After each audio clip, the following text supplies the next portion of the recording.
I'm sure many of you probably got a kick out of this, right? Just sitting there, watching my life unravel like it's some kind of twisted show. Does my fucked up situation entertain you? Is that what this is about? Well, who am I to disappoint? The show must go on. And tonight I got a treat for you sick fucks. So, get this. I finally did it. I finally confronted her. Or maybe she confronted me, I'm not even sure anymore. All I know is that it happened, and now everything's different. Everything's broken. I should have known it was leading to this. I should have fucking known. I've been writing about the whispers, the shadows, the way she's been creeping into my mind, and I've just been sitting here like a goddamn fool, thinking I could figure it out. Thinking I could beat her. But there's no beating her. There never was. This whole thing has been one long, slow descent into the inevitable. And I walked right into it. Let me start from the beginning, or at least the beginning of the end. It was 3 days ago. No, maybe 4. Hell, I don't know. Time doesn't work right in this place anymore. It was nighttime though. That much I remember. The house was quiet. Too fucking quiet. The boy was in his room, or at least I thought he was. I couldn't stand looking at him anymore. Not after everything that's happened. His face, those black eyes, they haunt me, even when he's not around. The cold had gotten worse. I know I've mentioned it before, but this time, it was like the air itself had frozen solid. I could see my breath, my fingers were numb, and every corner of the house was filled with this thick, oppressive silence. I should have left. I should have fucking walked out that door and never looked back. But I didn't. I couldn't. Something kept me here. Maybe it was her. Maybe it was him. Maybe I'm just that stupid. Anyway, I was sitting in the living room, trying to focus on anything but the silence when I heard it. Footsteps. Slow, deliberate, coming from upstairs. My heart started pounding in my chest because I knew it wasn't the boy. I knew it was her. I didn't want to go up there. Every instinct in my body was screaming at me to stay put, to pretend I didn't hear it, but I couldn't ignore it. Not anymore. So, like the fucking idiot I am, I grabbed a flashlight and headed up the stairs. The steps creaked beneath my feet, echoing in the stillness, and the closer I got to the boy's room, the more I could feel it. The cold. The presence. Her. She was waiting for me. I could feel her watching, her eyes burning into my back, but I couldn't see her. Not yet. I reached the boy's room and stopped outside the door. My hand was shaking as I reached for the doorknob, but I forced myself to open it. And there he was, sitting on the edge of the bed, just like always. His back was to me, his head tilted slightly to one side, like he was listening to something only he could hear.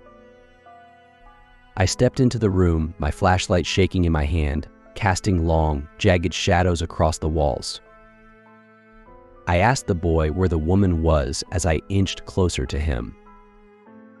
He didn't answer. Hell, he didn't even move. He just sat there, perfectly still, staring at the wall. The air in the room was so cold, it hurt to breathe. I stepped closer, my heart pounding so hard it felt like it was going to explode out of my chest. Getting annoyed, I demanded the boy tell me where she was. Hearing my tone, he turned to look at me. His eyes weren't black this time. They were normal. Just his regular brown eyes, staring at me with this strange, almost sad expression. He looked different, like he was himself again, just for a moment. But I knew it wasn't real. I knew she was still there, lurking in the shadows, waiting for her moment. He quietly said with a somber tone that she was always here and she never leaves. And then, just like that, his eyes turned black. That horrible, soulless black. I stumbled back, my breath catching in my throat, and before I could react, the door slammed shut behind me. The room plunged into darkness. I spun around, trying to open the door, but it wouldn't budge. My heart was racing, my hands shaking, and the whispers. They were louder than ever. At this point, are they even whispers? Anyway, I could feel her. I could feel her in the room with me, closing in, suffocating me with her presence. I yelled for her to get the fuck out of here. But the whisper yells didn't stop. They grew louder, more insistent, filling my head with 1,000 voices, all speaking at once. I couldn't breathe. I couldn't think. The room was spinning, the shadows twisting and writhing like they were alive. And then I saw her. She was standing in the corner of the room, her figure barely visible in the darkness. But I knew it was her. I knew it the second I laid eyes on her. She wasn't human. She wasn't anything I could understand.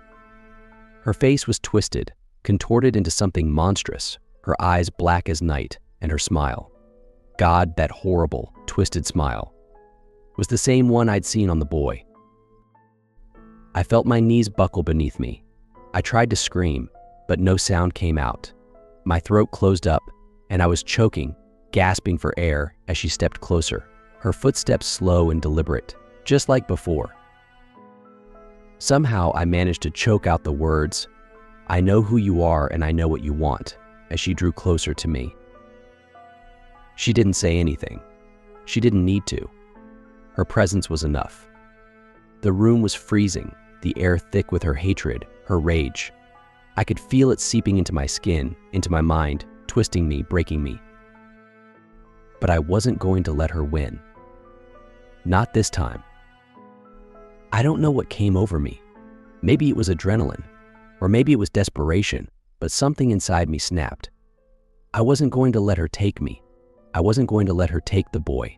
I wasn't going to be her fucking puppet anymore. I lunged at her. I know it sounds insane. I know it sounds fucking crazy, but I didn't care. I threw myself at her, swinging my fists, screaming at the top of my lungs. But the second I touched her, the world went dark. Everything went black. When I woke up, I was lying on the floor in the hallway outside the boy's room. My head was pounding, my body aching like I'd been hit by a truck. I had no idea how I got there, no memory of what had happened after I attacked her. But I knew one thing: she was still there. I could feel her. I could feel her inside me, crawling under my skin, whispering in my mind. And I knew, no matter what I did, no matter how hard I fought, she wasn't going to stop. She wasn't going to leave. I got up, my legs shaking, and stumbled down the stairs. The house was silent again, but it wasn't the kind of silence that brought peace. It was the silence of a predator waiting for its prey to make a move, waiting for the right moment to strike. I don't know why I went into the basement. Maybe I thought I could find something down there. Some clue, some answer, something that would help me fight her. Or maybe I was just looking for a place to hide. I don't know, the boy always went there, so why not write? But when I got down there, I found the boy. He was sitting in the corner, just like always, his eyes black, his face pale and expressionless. And next to him was Richard. Yeah, fucking Richard. He was just there, sitting next to the boy, staring at me with those dead, glassy eyes. His body was twisted and broken, just like the last time I saw him, but he was alive, or something close to it. I froze. My heart stopped in my chest, and for a moment, I thought I was going to pass out. I couldn't move. I couldn't speak. All I could do was stare at the impossible sight in front of me. The boy then spoke up to tell me that she was waiting for me.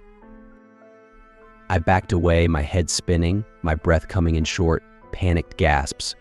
I couldn't do this. I couldn't fucking do this anymore. But before I could run, before I could get the hell out of that basement, I heard her voice. It said I couldn't leave. It wasn't a whisper this time. It was a command. A statement of fact. I wasn't going anywhere. I was hers now. I always had been. The room started spinning, the walls closing in, and I fell to my knees. I don't know how long I was down there, curled up on the cold, hard floor, but eventually I managed to crawl my way back up the stairs. And now I'm here, writing this, telling you everything. Because that's all I have left. I don't know what's going to happen next. I don't know if I'll survive the night or if she'll finally take me. But I do know one thing. She's not done with me. Not yet anyway. I can hear her now. She's coming.